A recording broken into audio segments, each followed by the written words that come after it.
Assalamualaikum warahmatullahi wabarakatuh. Waalaikumsalam warahmatullahi wabarakatuh. Baik, saya akan lanjutkan kuliah kita ya dalam kuliah online visual design fundamental ini atau dasar ekspresi visual ya di kuliah kita namanya ya. Eh, di bab sebelumnya kita sudah membahas mengenai apa yang kemarin dari dasar dasar desain ya, dasar elemen desain, kemudian selanjutnya beberapa model desain ya, atau apa kita bilangnya kemarin, fungsi-fungsi desain ya, implementasi dalam desain. Yang terakhir adalah abstraksi ya. Dua abstraksi atau tiga ya kemarin ya yang sudah kita bahas adalah pertama abstraksi simplifikasi ya. Kemudian yang kedua adalah abstraksi apa kemarin? Repitasi ya. Apalagi ada lagi nggak yang kemarin ya? Selain repitasi sama simplifikasi. Dua itu yang kita bahas ya. Kalau nggak salah ya. Ya, masih dua, Pak. Oke. Nah, di abstraksi berikutnya adalah kita akan membahas tentang abstraksi menggunakan line and shape ya. Abstraction using line and shape. Nah, atau mungkin gampangnya saya bahasa Indonesiakan di sini adalah abstraksi dengan garis dan bangun datar ya. Karena kalau kita bilang bangun di dalam fungsi visual itu ada dua, ada yang bangun datar shape atau yang bangun 3D atau apa namanya?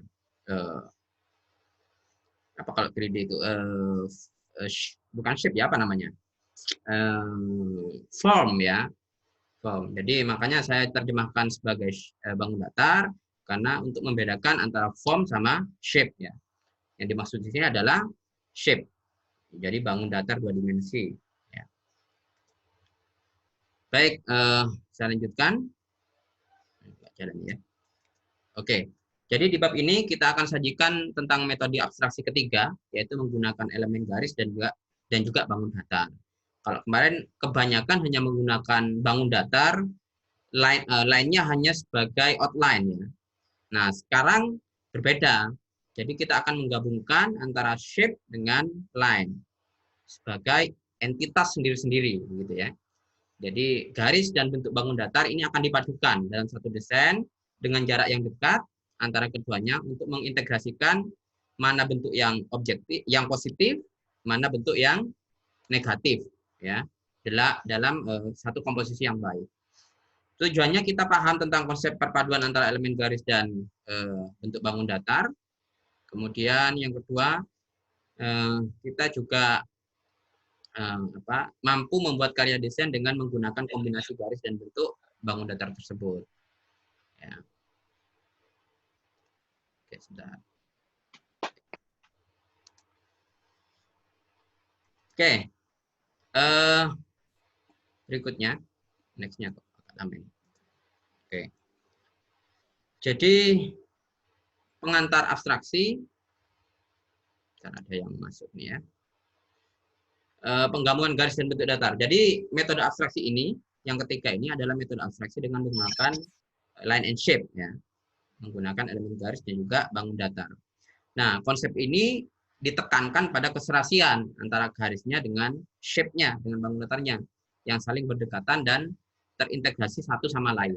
Jadi keberadaan shape juga harus didukung dengan line juga harus didukung dengan shape, sehingga orang membacanya adalah satu kesatuan antara line dan shape.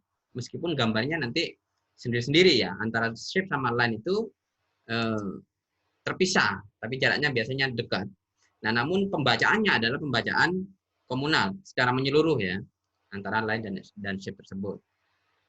Nah, integrasi antara garis dan bangun datar tidak mesti harus tertutup. Ya, bahkan hampir semuanya terbuka makanya. Jadi, kalau kursor saya kelihatan ya. Jadi kalau semacam ini adalah line-nya dan ini adalah shape-nya. Ya. ini line-nya, yang kecil ini shape-nya. Ya, jadi begitu. Dan ini terbuka, tidak tertutup ya. Terbuka artinya antara line dan shape itu tidak menyatu. Ada ruang negatif masuk di dalamnya. Ya. Jadi itu yang dimaksud.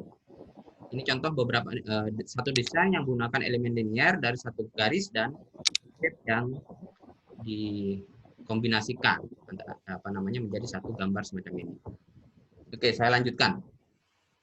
Nah, kalau kita ambil dari beberapa contoh desain yang kemarin diberikan di buku itu, ini adalah contoh penerapan line dan shape pada handphone jadul itu ya.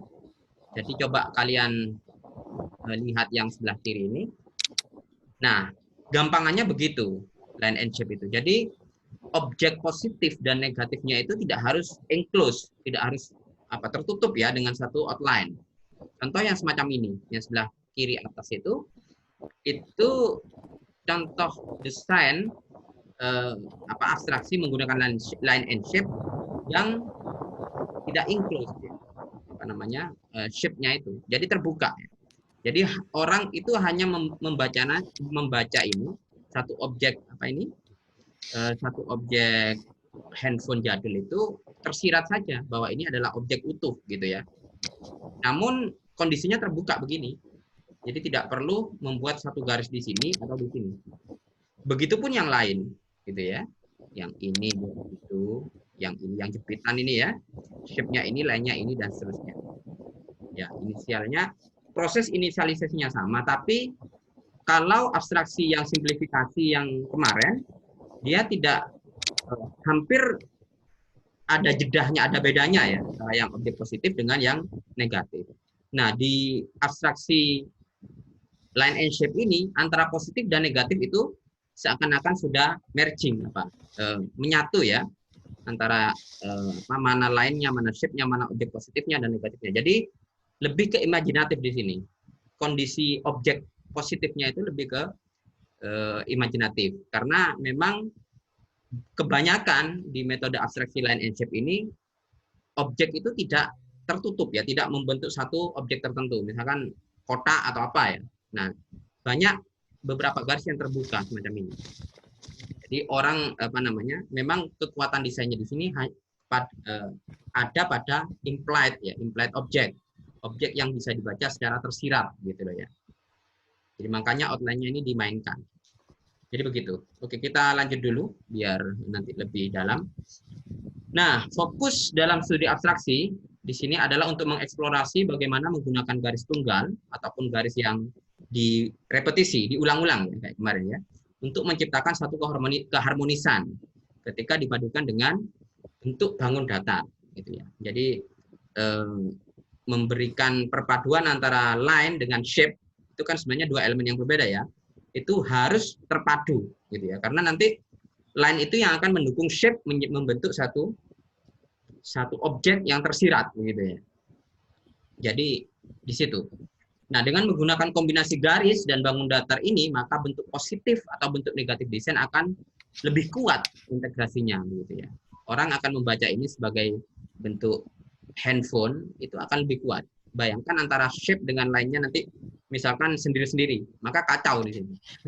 Akan kacau, orang nggak akan membaca ini satu objek penuh utuh ya dari satu handphone jadul ya. Oke.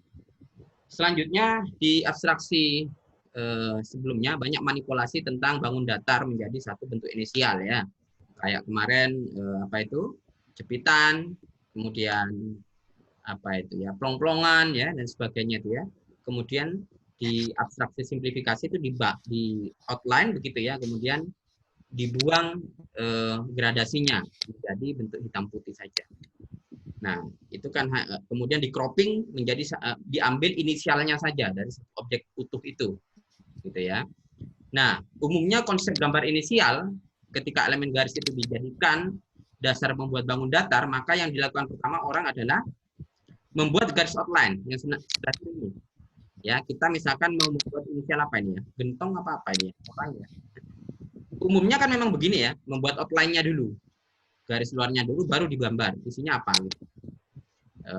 entah apa ya yang ini ya. Ya misalkan begini ya, gambar inisial macam ini. Maka pertama orang akan membuat outline-nya dulu, garis luarnya dulu. Atau menggunakan garis yang membuat satu pola, tekstur. Ya, semacam yang kedua ini, yang bawah ini. Ya, kalau di akhirnya ke kiri terus ya. Atau horizontal ya horizontal ya. Nah, biasanya begini ya, outline-nya atau teksturnya. Namun di metode abstraksi ini, nah garis itu akan difokuskan dalam menciptakan bentuk secara tidak langsung atau tersirat. Nah, line and shape itu kuncinya yang sebelah kanan ini, ya. Jadi yang sebelah kanan ini adalah shape-nya, kita anggap sebagai shape yang hitam ini. Yang sebelah kiri adalah line-nya. Nah, line dan shape ini harus terpadu agar ini bisa dibaca sebagai satu objek bulatan begini, gitu ya. Namun tidak harus diintegrasikan, tidak harus masuk lainnya ke sini atau ini ke sini. Jadi cukup tersirat saja bahwa ini adalah satu objek positif di sini dan ini adalah negatifnya, gitu ya. Nah, kekuatan metode abstraksi ini di situ, di di permainan implied-nya itu, di permainan apa namanya, imajinasinya ya. Jadi dari ini yang bentuk abstraksi biasa menjadi semacam ini, ya, yang ininya seakan-akan putus tapi tetap orang akan membacanya bahwa ini adalah satu objek penuh. Ya, bisa dipahami ya sampai sini ya konsepnya ya. Halo, bisa ya? Bisa, Pak. Oke, saya lanjutkan dulu. Bisa. Saya lanjutkan dulu. Nah, ini contohnya bentuk abstraksi line dan shape. Ya. Meskipun gambar dengan komposisi garis ini ada garis dan objeknya itu tidak diuraikan dalam satu bentuk tertutup, ya. Tapi konsep ini secara umum digunakan dengan lebih efektif terhadap ininya, viewersnya ya. Contoh ini, desain logo dengan bentuk tersirat yang dibangun dengan line and shape. Ya. Jadi konsep line and shape pertama adalah bagaimana membuat satu objek itu. Kan di dalam abstraksi tidak boleh ada gradasi ya. Maka jangan dibuat gradasi, misalkan ini agak redup, di sini ada abu-abunya, nggak boleh dalam abstraksi itu.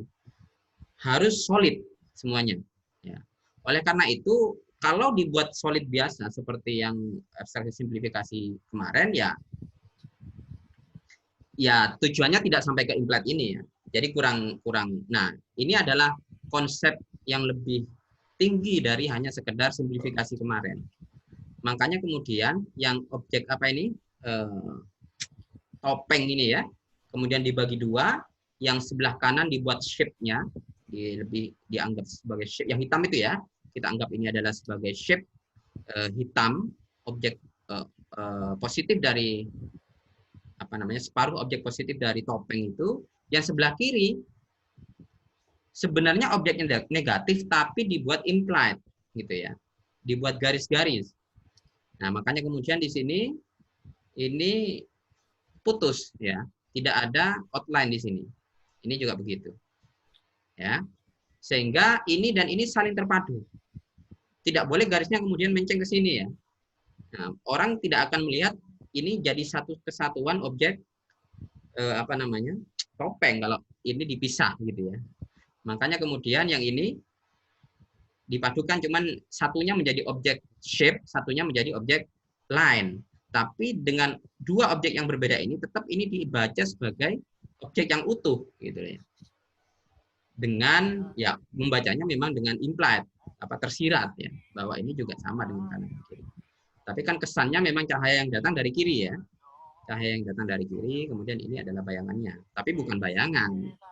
Ini adalah untuk memvisualisasikan saja dari objek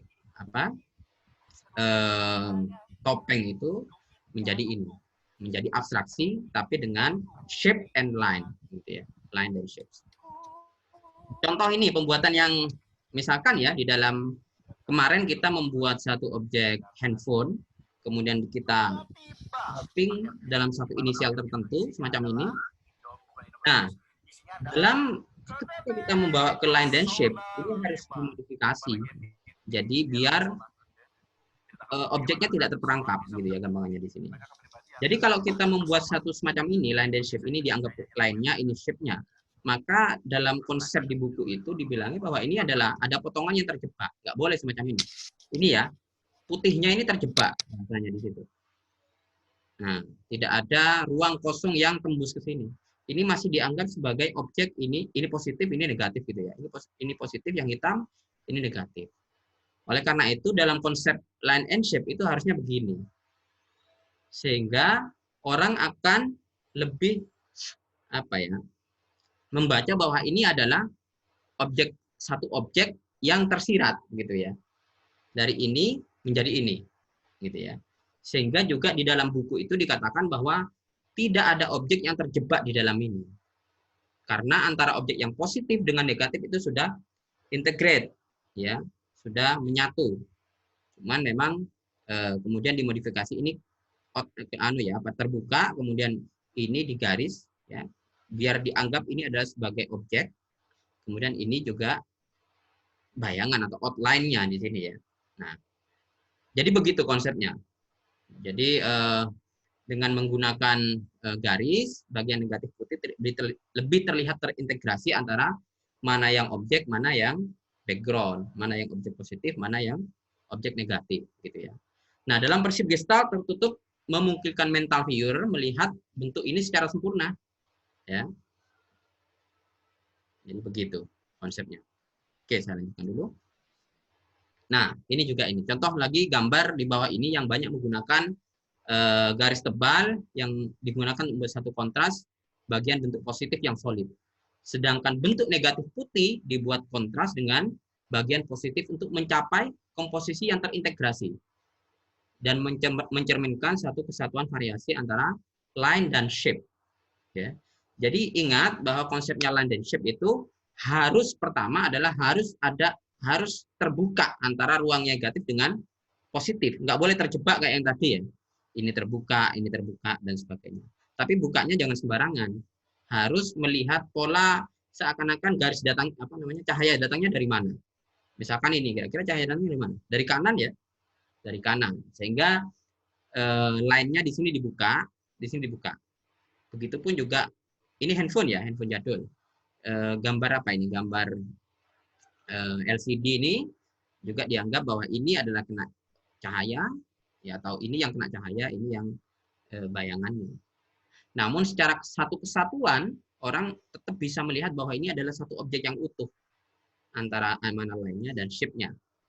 Ingat bahwa line dan shape itu harus dipadukan agar tidak amburadul semacam ini ya, semacam yang LCD itu ya. Shape-nya segitiga kemudian dipadukan dengan line untuk membuat satu mode implied gradasi di sini. Tapi kan nggak boleh di dalam abstraksi ada gradasi, hanya implied saja semacam ini. Ya, jadi gambar pada dalam bentuk ini menambah variasi dalam sebuah komposisi. Terserah nanti harus ada line yang tebal, yang tipis dan seterusnya untuk membuat satu kesan objek yang utuh. Meskipun antara objek dengan background-nya itu tidak ada yang enclosed, semuanya terbuka ya, ini ke sini dan sebagainya. Memang konsepnya begitu. Karena konsep ini lebih terhadap konsep abstraksi yang imajinatif ya. Jadi harus ada tidak boleh dibedakan antara mana objek yang positif dan negatif.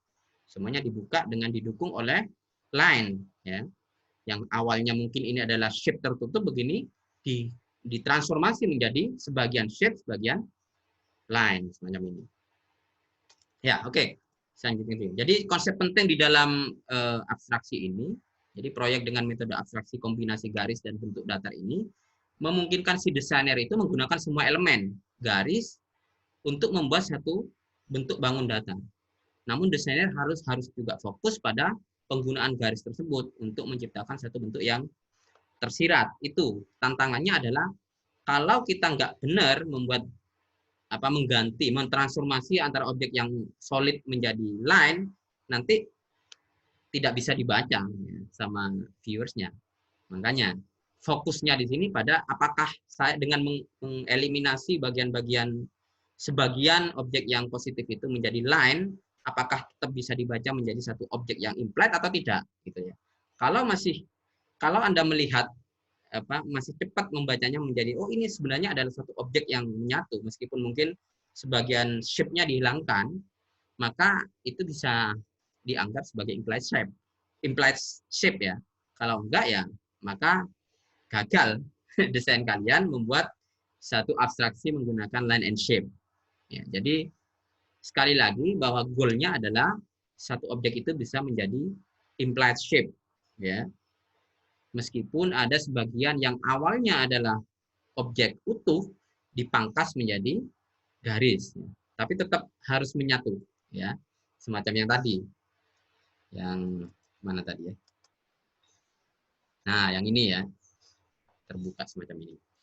Baik, ini contoh beberapa desain di perusahaan-perusahaan di luar yang menggunakan line dan shape. Contoh yang sebelah kiri, itu apa kiri? Apa kira-kira? Ini sebenarnya juga abstraksi repetisi ya. Gambar angsa ya, yang dibuat dari apa itu ya? Line-nya ya wajah sebenarnya ya. Jadi sebenarnya ini ada penyatuan antara repetisi dan juga line and shape. Kita di sana hanya melihat lines, tapi shape-nya hanya implied ya. Sayapnya itu kan 3 itu dari sini. Ya, kita akan melihat ini adalah satu angsa. Kenapa? Padahal ini nggak gabung di sini. Ya. Karena kita melihatnya bahwa ya ini ada line di sini yang merupakan seakan-akan menjadi outline yang terkena bayangan cahaya. Menjadi satu objek. Begitupun yang sebelah yang tengah ya. Yang tengah itu kan satu gedung ya, satu gedung. Nah, kalau kita baca di repetisi abstraksi simplifikasi biasa bahwa ini yang positif hanya yang hitam saja.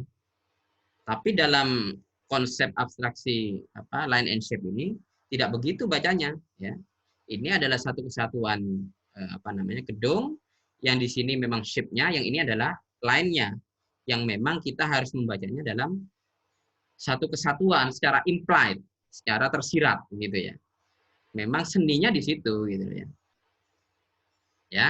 Sebelah kanan misalkan, sebelah kanan begitu juga gambar apa itu? Pena ya. Gambar pena. Jadi sebelah kanan ini adalah shape-nya, sebelah kiri adalah line-nya ya. Ini harus sama dengan ini agar ini bisa dibaca sebagai pena. Meskipun dalam bahasanya penglihatan biasa ini ya objeknya yang merah ini, terus negatifnya yang ini. Nah, tapi dalam konsep line and shape tidak begitu. Line and shape harus ada integrasi antara shape yang positif dan yang negatif, atau mana yang line, mana objek positif atau background-nya sudah tidak ada perbedaan di situ. Kita hanya bisa membacanya dalam bentuk implied shapes ya, atau tersirat. Sehingga kita melihat di sini ya objeknya yang putih ini, meskipun di luar juga di sini background ya, tapi di sini adalah objek begitu. Karena membacanya hanya implied. Oke. Ya, jadi di situ diterangkan bagaimana garis membentuk shape itu digunakan untuk menyerahkan makna yang berbeda.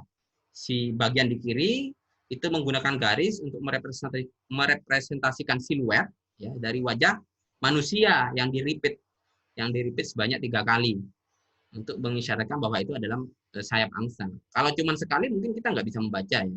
Apa ini ya gitu ya. Nah, 3 kali dia baru bisa membaca bahwa ini adalah sayap ya. Kemudian di tengah gitu ya. Di bagian di tengah itu terdapat garis, sudut dan pojok dari rumah yang mengisyaratkan bahwa ada sensasi keluasan di situ dan kedalaman. Jadi berbeda dengan kita membuat satu objek yang simplifikasi ya. Nah, ini tertutup begitu ya. Maka di situ kesannya hanya 2 dimensi.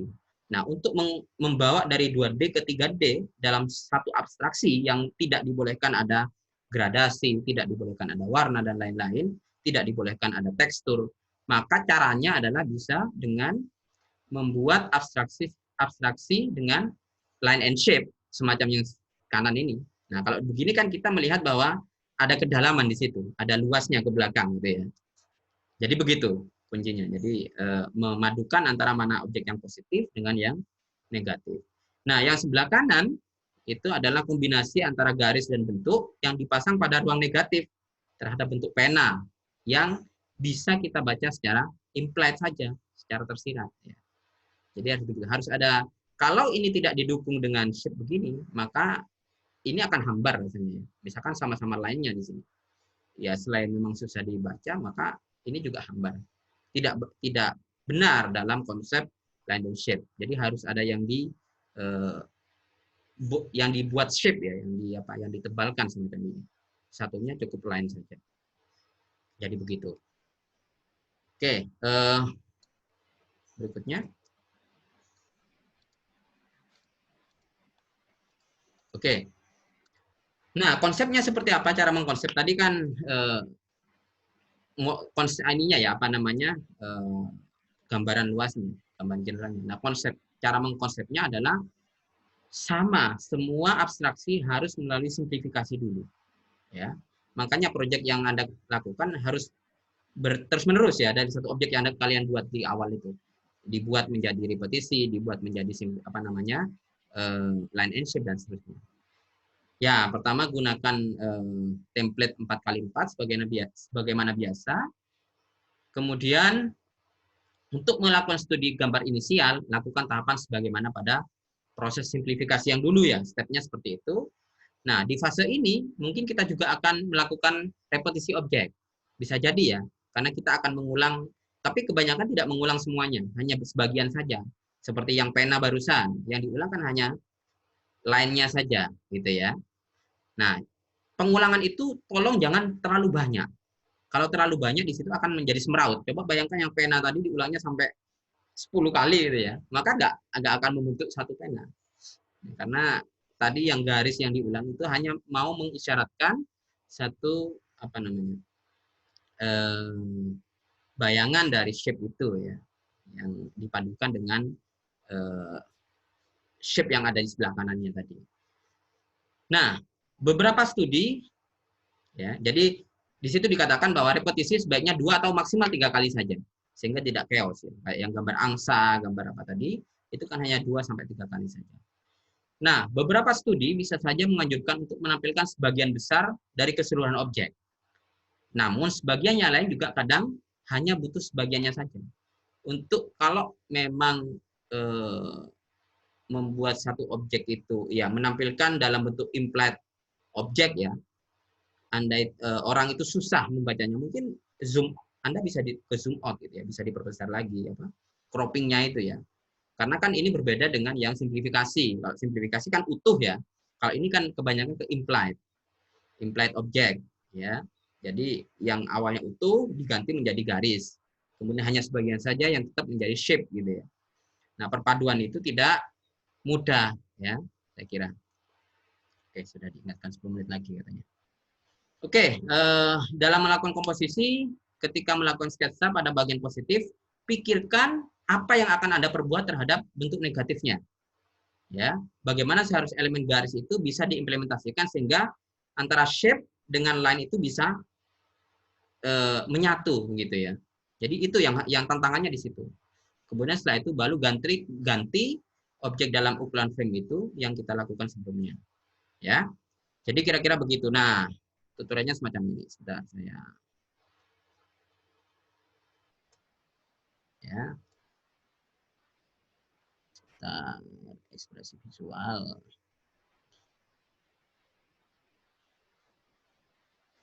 Nah, sebentar saya sharing. Oh ini ya sharingnya. New share.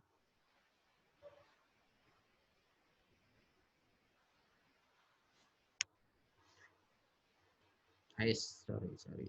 Bentar, keliru. Tutorial, oke.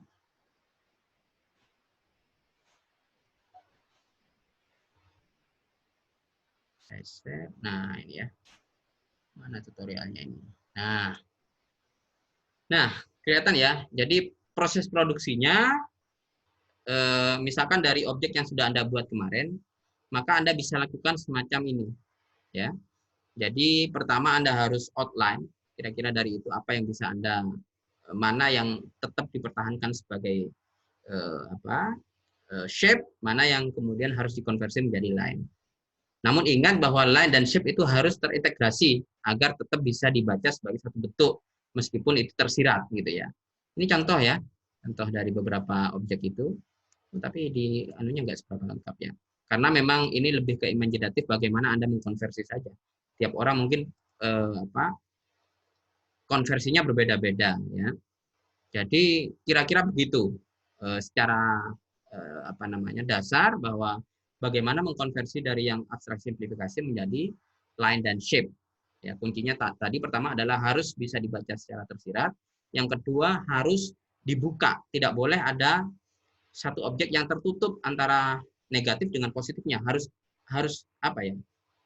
out close ya, bukan enclose. Jadi sekat-sekatnya antara positif dan negatif itu harus dibuka sehingga orang bisa membacanya secara imajinatif bahwa itu adalah satu objek gitu ya, dengan implied ya.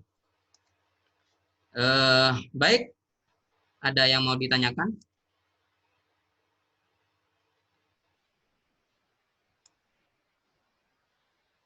Halo, ada yang mau ditanyakan? Belum, Mbak. Saya Ya. masih bingung sama yang gestalt tadi, Pak. Hah? Saya masih bingung sama yang gestalt tadi. Iya, kenapa? Yang dicontoh gestalt itu kok saya masih belum nemu bentuknya kayak gimana ya, Pak? Yang mana? Sebentar, saya lagi ya. Yang di PPT. Yang gestalt. Yang nomor berapa? Yang ini? Iya, Pak, yang itu. Apanya Atasnya ini? lagi, Pak. Ditanyakan. Nomor 8, Pak. Nomor 8. Nomor 8. Oh, yang ini. Ya. Ya. Iya, Pak. Gimana? Yang bentuk gambarnya kok masih Bentuk belum gambarnya nemu. ini awalnya. Kemudian di dalam line and shape dia disarankan untuk membuka bagian yang sebelah kanan itu, yang atasnya, sehingga ada kalau ini kan tidak ada integrasi antara di dalam buku itu dikatakan bahwa yang putih ini masih terperangkap begitu ya, negatif putihnya, sehingga dia harus dibuka agar ini bisa dibaca sebagai objek namun tersirat begitu. Nah, terus yang mananya Mas yang di ini yang ditanya? Ya, yang bagian kanannya aja, Pak. Oh iya. Kayak kalau cuma outline satu aja tuh masih kurang membantu kalau itu objeknya HP gitu. Iya, bisa jadi begitu. Makanya tiap orang mungkin ini saya ambil contoh di buku saja katanya. Itu kan pendapatnya si Alan ya. Mungkin kalian punya. Jadi ini contoh satu objek yang mau dikonversi jadi line and shape yang awalnya tertutup begini gitu ya. Ini contoh aja. Oh, ini nggak boleh menggambar line and shape semacam ini karena di situ ada objek putih yang terperangkap. Karena salah satu ciri atau motivasi dari line and shape ini harus ada integrasi antara yang positif dan negatif, sehingga sebaiknya begini gitu ya. Ini contoh aja, bisa jadi ini menggampangkan saja sih sebenarnya, tapi tidak berarti harus begini gitu loh ya. Artinya nggak boleh ada satu objek yang terperangkap di dalam itu, harus terintegrasi di antara yang positif dan negatif. Nah, contohnya semacam ini gitu loh. Itu hanya bagian salah satu contoh, satu bagian saja gitu. Ya, atau gimana? Ya, tapi secara umum dipahami ya bagaimana implementasi line and shape pada abstraksi. Motivasinya, tujuannya. Ya, Pak, bisa, Pak. Bisa ya? Oke. Nah, Pak, saya mau nanya. Ya, silakan. Kalau gimana cara kita tahu kalau abstraksi dengan garis dan bangun datar kita tuh udah sesuai dengan yang di materi itu gimana, Pak? Baik, pertanyaan bagus. Sesuai tidaknya, ya coba Anda cepat aja, atau paling gampang memang kasihkan ke orang. Coba tebak ini gambar apa gitu ya. Kalau orang itu sudah bisa melihat dengan implied, karena ini implied ya. Oh ini gambar angsa kayak yang tadi. atau ini gambar satu objek Oppo misalkan. Nah, maka bisa jadi Anda sudah benar. Tapi kalau susah dibaca gitu ya, apa ini ya? Nggak jelas ya. Karena memang di bagian sini antara yang mana yang positif dan negatif sudah nggak ada, sudah terintegrasi gitu ya. Yang sebelah kanan ini. Nah, karena memang nilai tawarnya di imajinatif di sini.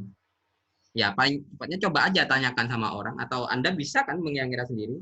Yang sebelah kanan misalkan ini adalah objek pena gitu ya. Begitu kira-kira, Mas. Oh iya, Pak. Iya. Iya, Pak. Baik, Pak. Baik, ada lagi? Cukup? Bapak, saya ingin bertanya, Pak. Iya. Semoga masih ada waktu. Ya, kira-kira, ya, masih ada, Pak ya?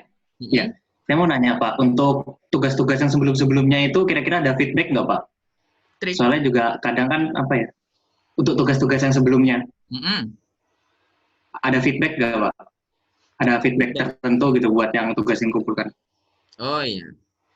Ya, secara umum bagus sih. Ya, bagus. Cuman memang kan, ya nanti saya cuman melihat sekilas saja sebenarnya, tidak semuanya terlalu banyak ya. Jadi secara umum sudah oke. Jadi yang terpenting adalah kalian